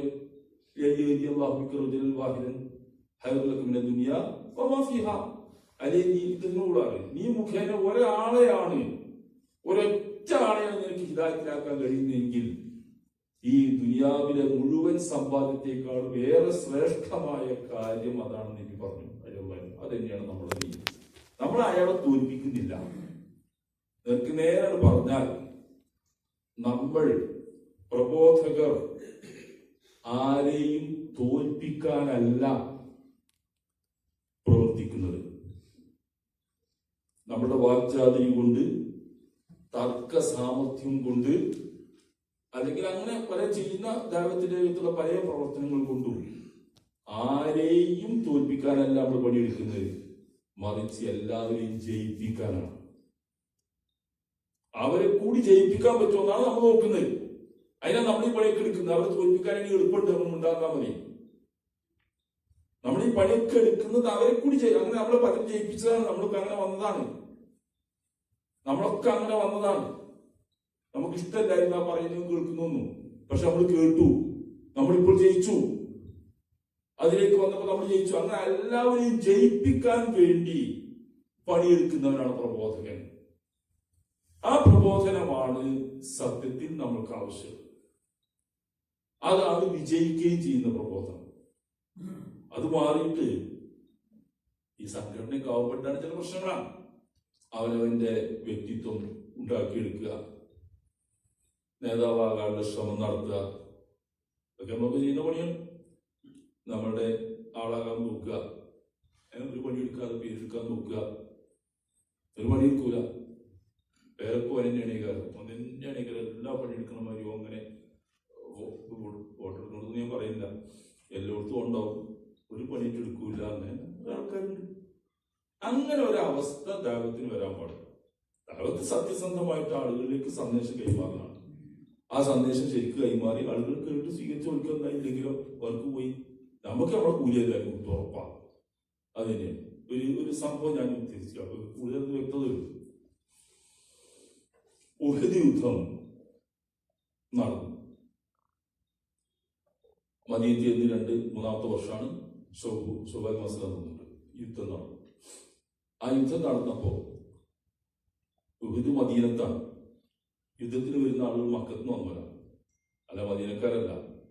അബു സുഫിയാന്റെ നേതാവ്. അബു സുഫിയാൻ മുസ്ലിം അല്ല. ഖാലിദ് വലീദ്, അബു സുഫിയാൻ സർവ്വ സൈന്യാധിപൻ, അസിസ്റ്റന്റ് ഖാലിദ് വലീദ്, രണ്ടാളും മുസ്ലിം അല്ല. രണ്ടാളും മുസ്ലിമായി പിന്നീട് അങ്ങനെ ഒന്ന് യുദ്ധം നയിച്ചു കൊണ്ട് വന്നു. നബി ഇവിടെ കുറച്ച് ആൾക്കാർ കൂടി മതി നാടിട്ട് വന്ന് നബി അവിടെ ഉണ്ടാക്കി നിൽക്കുക.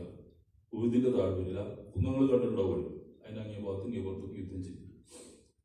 അങ്ങനെ മുസ്ലിങ്ങൾ വൻ നഷ്ടം തോറ്റുന്നല്ല, നമുക്ക് തോൽവിന്റെ പ്രശ്നമല്ല, വൻ നഷ്ടം വന്ന രീതി 70 ആളുകൾ കൊല്ലപ്പെട്ടു. ഏതാണ്ട് തന്നെ ബന്ദികളായിട്ട് പോയി. തിരിച്ചു മുസ്ലിങ്ങൾക്ക് ആദ്യഘട്ടത്തിൽ വിജയണ്ടായ യുദ്ധമാണത്. അസ്ത്രവിദഗ്ധത്തിലൂടെ ഇറങ്ങിപ്പോരാൻ പാടാണ്ടവരൊക്കെ ഇറങ്ങിപ്പോന്നു. ആ വളരെ സമർത്ഥനായ ഖാലിദ് വലീദ്, അങ്ങനെ നബി പറഞ്ഞാണത്. ശത്രുപക്ഷത്തിന്റെ സൈന്യാധിപനെ പറ്റി റസൂൽ പറഞ്ഞ വാക്കെന്താ അറിയോ? വളരെ സമർത്ഥനാണുള്ള ഖാലിദ് എന്നാണ്. നമുക്ക് പറയാൻ കഴിയോ? അയാളെന്താ നമ്മളെ കൂടെ വരാത്തതെന്ന് ചോദിച്ചു. സൈന്യം മുസ്ലിങ്ങൾ ജയിച്ചു, ശത്രുക്കൾ മക്കയിലേക്ക് തിരിച്ചു പോകണം. അബൂ സുഫിയാന്റെ നേതൃത്വത്തില്, ഖാലിദ് ഇബ്നു വലീദിന്റെ നേതൃത്വത്തില് തോറ്റു പോവാണ് അവര്. അപ്പോഴാണ് ആ ചെറിയ കുന്നുകൊണ്ടതിനെ 50 ആളുകൾ, ഒരാളല്ലാത്തതിലൊക്കെ അബ്ദുല്ലാഹിബ്നു ജഹ്ഷ് തോന്നുന്നു, ബാക്കിയൊക്കെ പോകുന്നു, എന്നിട്ട് ഇറങ്ങി പോന്നു. ഒരീമത്ത് കിട്ടാൻ വേണ്ടി എല്ലാവരും എടുക്കുന്നുണ്ട്. ഇപ്പൊ എന്താ മറ്റൊരു തോറ്റു വരുന്നത്. അതിൽ ആ ഖാലിദ് ഇങ്ങനെ നോക്കിയിട്ട് സൈന്യത്തെ പിന്നിലൂടെ തിരിച്ചിങ്ങനെ വന്നിട്ട് മുസ്ലിങ്ങളെ പിന്നിലൂടെ ആക്രമിച്ച് ആട് നശിപ്പിച്ചു കളഞ്ഞു. അതിലാണ് ആ നബി കൊല്ലപ്പെട്ടു എന്നൊക്കെ പ്രചാരണം ഉണ്ടായി, വലിയ വലിയ സംഭവങ്ങൾ. പക്ഷെ നബി വളരെ ധൈര്യമായിട്ട് പിടിച്ചു. അന മുഹമ്മദ്, ഞാൻ മുഹമ്മദാണ്, അന പിന്നെ അബ്ദുൽ മുത്തലിബിന്റെ പൗത്രനാണ് എന്നൊക്കെ പറഞ്ഞ് നബി എല്ലാവരും ഒരുമിച്ച് കൂട്ടി തിരിച്ചടിച്ച് പോലെ പറഞ്ഞു വിട്ടു. അവിടെ നബി പറഞ്ഞ വാക്കാണ് നേരത്തെ പറഞ്ഞത്, ഓർമ്മ നമ്മൾ പറഞ്ഞ ഖാലിദ് വളരെ സമർത്ഥനാണ് പറഞ്ഞത്. കാരണം യുദ്ധത്തിൽ ജയിപ്പിച്ച് ഖാലിദാണ് അവരെ. നബി പറഞ്ഞത് അറിയോ, ഖാലിദിന്റെ സഹോദരങ്ങളൊക്കെ ഇവിടുത്തെ മുസ്ലിമാണ്, വലീദ് മുസ്ലിമാണ്. വലീദിനോട് പറഞ്ഞു, എന്താ ഖാലിദ് നമ്മുടെ കൂടെ വരാത്തത്? ആണ് നല്ല സാമർത്ഥ്യമുള്ള ഒരാളാണ്, നമ്മുടെ കൂടെ വരേണ്ട ഒരാളല്ലേ, നിങ്ങൾക്ക് നേതാവാണ് അല്ലാഹുവിന്റെ റസൂൽ. വലീദ് അത് പോയിട്ട് ഖാലിദിനോട് പറഞ്ഞു, ജേഷ്ഠനോട് പറഞ്ഞു. അപ്പൊ നബി എന്നെ പറ്റി അങ്ങനെ പറഞ്ഞു? അതേ പറഞ്ഞു. ഖാലിദിന്റെ മനസ്സ് മാറണം. യുദ്ധം കഴിഞ്ഞിട്ടാണ് ഖാലിദ് ഇങ്ങനെ മാറ്റത്തെ പറ്റി ചിന്തിക്കുന്നത്. പിന്നെ ഇങ്ങനെ ഭാഗത്തു നബി പറഞ്ഞു, അതേ നമ്മളുടെ കൂടെ വരികയാണെങ്കിൽ അവിടെയുള്ള അതേ സ്ഥാനം കൊടുക്കുന്നതാണ്. ഖാലിദ് മുസ്ലിമായി വന്നു. ഇവിടുത്തെ സൈന്യം പിന്നീടാണ് എല്ലാ യുദ്ധത്തിനും ഖാലിദാണ് നേതൃത്വം കൊടുക്കുന്നത്. സൈഫുള്ള അദ്ദേഹത്തിന് വന്ന പേര് അള്ളാഹുവിന്റെ ഊരിപ്പിടിച്ച വാളുള്ള. ഒരുപാട് യുദ്ധങ്ങൾക്ക് തീർത്തുന്നത് ഞാനത് പറയല്ല. പറയുന്നത് ആ യുദ്ധം കഴിഞ്ഞ് ഈ മുസ്ലിങ്ങൾക്ക് ഈ തരത്തിലുള്ള നഷ്ടമൊക്കെ വന്ന് പ്രയാസപ്പെട്ട് നിൽക്കുകയാണ്. ഈ ഉറുദുമലിന്റെ ഒരു ഭാഗത്ത് നബിയുണ്ട്, അബൂബക്കറുണ്ട്, ഉമറുണ്ട്, 3 ആൾ നിൽക്കുക. അബൂ സുഫിയാൻ അങ്ങേ ഭാഗത്താണ്, മലന്റെ അങ്ങേ ഭാഗം. ഇവർക്ക് എന്ത് സംഭവിച്ചു? യുദ്ധമല്ലേ, എന്താ സംഭവിച്ചെന്ന് അറിയില്ല, ആർക്ക് കൊല്ലപ്പെട്ടു എന്ന് അറിയില്ല. അപ്പൊ അബൂ സുഫിയാൻ അവിടെ നിന്ന് ഉറക്കം വിളിച്ചു വെക്കുന്നുണ്ട്, എവിടെ മുഹമ്മദ്? ഒരൊച്ചൊന്നും കേൾക്കുന്നില്ലല്ലോ. അബൂ സുഫിയാൻ നബിന്റെ മോശമൊക്കെ ഉണ്ടോ?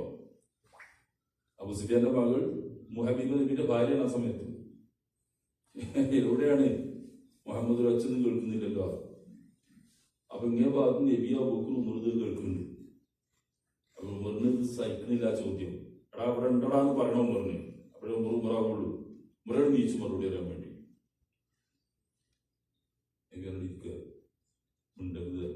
മിണ്ടണ്ട മറുപടി പറഞ്ഞിരുന്നോ. പിന്നെ അടുത്ത ചോദ്യം, അതായത് ഇബ്നു അബീ ഖുഹാഫ എവിടെയാണ്? അബൂബക്കർ എവിടെയാണ്?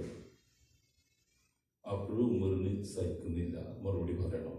എനിക്ക് സംഭവിച്ചില്ല. 3-ാമത്തെ ഇബ്നുൽ ഖത്താബ് അവിടെ അല്ലേ ചോദിച്ചു. ഉമറിനെ പറ്റി എന്നെ ചോദിക്കുന്നു. ഉമർ അങ്ങനെ നിൽക്കും. ഉമറിനോട് ചാടി നീച്ചു, ഇരിക്കുക, അവിടെ ഇരിക്കുക. അപ്പൊ പിന്നെ അബൂ സുഫിയാൻ പറഞ്ഞു, ഹുബുൽ എന്ന് പറഞ്ഞാൽ അവരുടെ ദൈവമാണ്, ഒരു വിഗ്രഹത്തിന്റെ പേരാണ്. ആ ഹുബുൽ ദേവത, ദേവൻ അല്ലെങ്കിൽ ദേവത അത്യുന്നതങ്ങളിലേക്ക് വേണ്ടി വിജയിക്കട്ടെ എന്ന് പറഞ്ഞു. അപ്പൊ ചോദിച്ചെന്താ മറുപടി വരാത്ത ചോദിച്ചു. അപ്പൊ ഉമർ ചോദിച്ചെന്താ മറുപടി വരേണ്ടത്?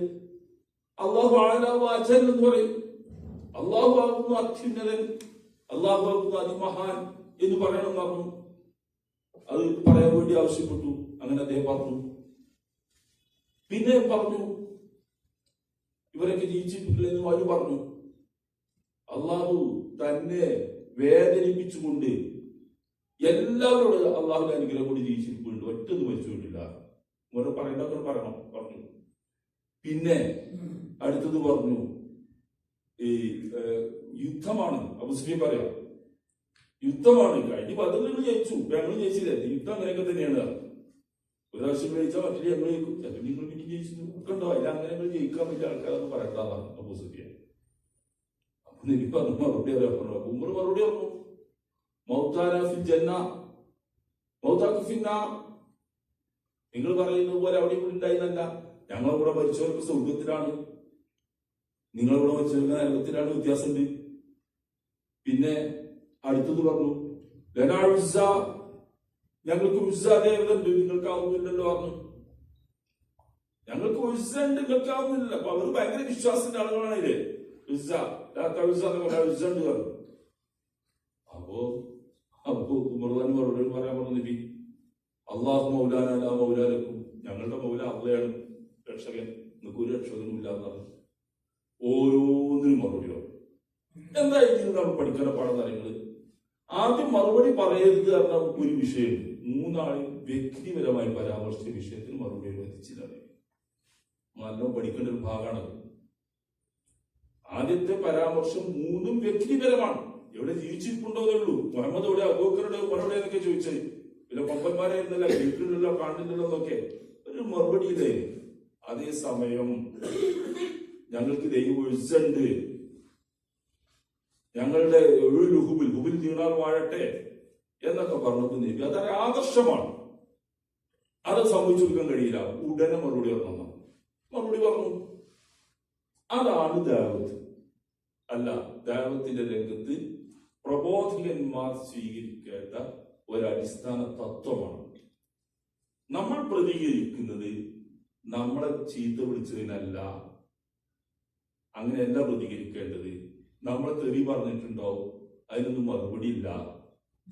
നമ്മളെ മർദ്ദിച്ചിട്ടുണ്ടാവും, ബഹിഷ്കരിച്ചിട്ടുണ്ടാവും, പേരുകൾ മാറ്റി പല സോഷ്യൽ മീഡിയയിലെ ഒരു കണക്കില്ല, ഒക്കെ പറഞ്ഞു, അതിനൊന്നും മറുപടി ഇല്ല. ആദർശം നമ്മുടേതിനും വ്യത്യസ്തമായിട്ട് പറഞ്ഞോ ഉടനെ മറുപടി. അങ്ങനെ കൃത്യമാക്കണം നമ്മുടെ ആദർശം. ഇത് ദഅവത്ത് രംഗത്ത് നമ്മളൊക്കെ ശ്രദ്ധിക്കേണ്ട കാര്യം തന്നെയാണ്.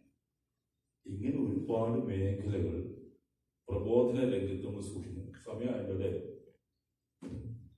മുമ്പേരെ മതിയാക്കല്ലേ? രാവിലെ ഡ്യൂട്ടിയിലായിരുന്നു. ഉറക്കുന്നുണ്ടല്ലോ അല്ലേ? ഞാൻ അവസാനിപ്പിക്കാം. ഞാൻ സൂചിപ്പിക്കുന്ന രീതി ഒരുപാട് വിഷയങ്ങൾ, ഒരു പരന്ന മണിക്കൂറുകളോളം പറഞ്ഞാൽ തീരാത്ത ഒരു മേഖലയാണ്. ഞാൻ നിങ്ങൾക്ക് വേണ്ട കുറച്ച് കാര്യങ്ങൾ പറഞ്ഞതേ ഉള്ളൂ. എനിക്ക് തോന്നിയ ഓർമ്മയിൽ വന്ന കുറച്ച് കാര്യങ്ങൾ. അപ്പൊ നമ്മൾ ഇതിലൊക്കെ ഈ സന്ദർഭവും ഔചിത്യബോധമൊക്കെ നോക്കിയിട്ട് ഹിക്മത്ത് ഖുർആൻ ഉപയോഗിച്ച ഔചിത്യബോധം ഉചിതമായ സമയത്ത് ഉചിതമായ രീതിയിൽ പറഞ്ഞുകൊണ്ട് ശരിയായ രീതിയിൽ ദഅവത്ത് നടത്താൻ പറ്റും. അത് വിജയിക്കണം. നമ്മളെന്നും ഇങ്ങനെ ഒരു കൊച്ചുകുടിന്റെ ആൾക്കാരെ ഇങ്ങനെ പറഞ്ഞ് നമ്മളാണ് പറയണേ, നമ്മളെ അങ്ങനെയൊന്നും അല്ല. ആളുകളെ ദഅവത്ത് ചെയ്യണം, നമ്മള് ക്ഷണിക്കുകയാണ്. നിങ്ങളുടെ വീട്ടില് ഒരു കല്യാണം നിങ്ങളെങ്ങനെ ക്ഷണിക്കലിപ്പോ? പണ്ടൊക്കെ വീട്ടിൽ പോയി ക്ഷണിക്കണം എന്നൊക്കെ അതൊക്കെ കൂട്ടുകാരാണ്. ഫോൺ ചെയ്ത് പറയും, മൊബൈലിൽ പറയും, ഗ്രൂപ്പിൽ ഒന്ന് പറയും, വാട്സാപ്പ് ഗ്രൂപ്പിൽ ഒന്ന് പറയും, പിന്നെ കാണുമ്പോൾ ഒന്ന് പറയും, നാളെ ഉണ്ടോ മറക്കലോട്ടോ എന്നൊന്ന് പറയും. ഒക്കെ ഇങ്ങനെ പറഞ്ഞു എന്തിനാണ് വീട്ടിൽ കല്യാണത്തിന് നമ്മുടെ ചോറ് വെച്ച് പറഞ്ഞേക്കാനാണ് എല്ലാവരും തന്നെ കല്യാണം നന്നപ്പോൾ നമ്മളുണ്ടാക്കി ഭക്ഷണം തീ കൊടുത്തു വിടാൻ അതിന് ഇതൊക്കെ കാണിക്കും. അള്ളാഹുവിന്റെ മാർഗത്തിലേക്ക് ജനങ്ങൾ അതേ വാക്ക് ദഅവത്ത് എന്ന് രണ്ടിനും ഉപയോഗിക്കുക. കല്യാണത്തിന് വിളിക്കുന്നതിനും ഇസ്ലാമിക പ്രബോധനം ഒരേ വാക്കാണ്, ദഅവത്ത് തന്നെയാണ്. ആ ദഅവത്ത് എങ്ങനെയാണ്? നിങ്ങൾ വേണമെങ്കിൽ കേട്ടോടാന്ന് പറഞ്ഞിട്ട് വാച്ചിങ് അങ്ങോട്ട് അതൊന്നും അല്ലാതെ എറിഞ്ഞു പിടിപ്പിക്കൊന്നും വേണ്ട. നല്ല സ്നേഹത്തിൽ ഈ കല്യാണത്തിന് വിളിച്ചതിനേക്കാൾ ഉഷാറിൽ ജനങ്ങളെ ക്ഷണിക്കേണ്ട ഒരു സംഗതിയാണ്. അതങ്ങനെ വിളിച്ച് ജനങ്ങളെ പറഞ്ഞു കൂട്ടി ആളുകളെ ആകർഷിക്കേണ്ട ഒരു രീതിയാണ്. അപ്പൊ അത് ഒരു തത്വമായിട്ട് അംഗീകരിച്ച് മനസ്സിലാക്കി കഴിഞ്ഞാൽ നമുക്ക് ആളുകളെ നന്നാക്കാൻ കഴിയും. ഇതില് ഒരു വകുതി പറയട്ടെ, നമ്മളൊരു പ്രശ്നം നമ്മളിങ്ങനെ ഈ മൈക്ക് വെച്ച് ജാഗ്രത നടത്തുമ്പോഴൊക്കെ പ്രബോധനം നടത്തും, ക്ലാസ്സും ക്യാമ്പൊക്കെ നടത്തും. അത് നമ്മളെടുത്ത് വ്യാപകമാണ്. നമ്മുടെ ഒരു രീതി അങ്ങനെയായി മാറിപ്പോ. എന്നാൽ ഒരു വ്യക്തിയോട് സ്വകാര്യമായിട്ടൊരു ദഅവത്ത് പറഞ്ഞത് നമ്മുടെ ഇല്ലാതെ പോയി. ഒരാളുടെ സ്വകാര്യമായിട്ട് പറഞ്ഞു പോലെ എന്നെ കൊണ്ടുവരുന്നത് അങ്ങനെ ഒരു പണി നമുക്ക് കഴിയില്ല. അതിന് വയറ് അറിയാൻ പറ്റുന്ന ഒരാളെ വിളിച്ചുകൊണ്ട് ഉറക്കെ പറയിക്കണം മൈക്കിൽ. അപ്പൊ ദഅവത്തോ ഇതോ അതിനേക്കാൾ എഫക്റ്റീവായ ഫലപ്രദമായ ദഅവത്താണ് വ്യക്തിബന്ധങ്ങളിലൂടെ നമ്മൾ ഉണ്ടാക്കുന്ന ദഅവത്ത്. അത് നമ്മളിത് മറ്റു ഒഴിവാക്കണം എന്നല്ല, ഇതൊന്നും ഉണ്ടായി വരേണ്ട ഒരു ആവശ്യകത എനിക്ക് പലപ്പോഴും തോന്നാറുണ്ട്. അത് സാന്ദർഭികമായിട്ടൊന്ന് ഓർമ്മിച്ചുള്ളൂ. ഞാൻ എന്നോട് തന്നെയാണ് പറയുന്നത്, നിങ്ങളോടല്ല. അത് ഉറക്കങ്ങനെ മൈക്കിന് കൊണ്ട് പറയുന്നത് വിചാരിച്ചാൽ മതി. നമ്മുടെ അടുത്തൊക്കെയുള്ള കുഴപ്പങ്ങളാണ് ഇതൊക്കെ. അതിനെ അവസാനിപ്പിക്കട്ടെ. സമയമായതുകൊണ്ടാണ്. അള്ളാഹു അവൻ്റെ ദീൻ ശരിയായി മനസ്സിലാക്കാനും കഴിയും വിധം അതിൻ്റെ ദഅവത്ത് നിർവഹിച്ചവരാകാനും നമുക്കൊക്കെ പഠിച്ചു തോഫീക്ക് ചെയ്യുമാറാം. അസ്സലാമു അലൈക്കും. എന്തെങ്കിലും ചോദിക്കാണ്ട് ചോദിച്ചാൽ പറഞ്ഞില്ല.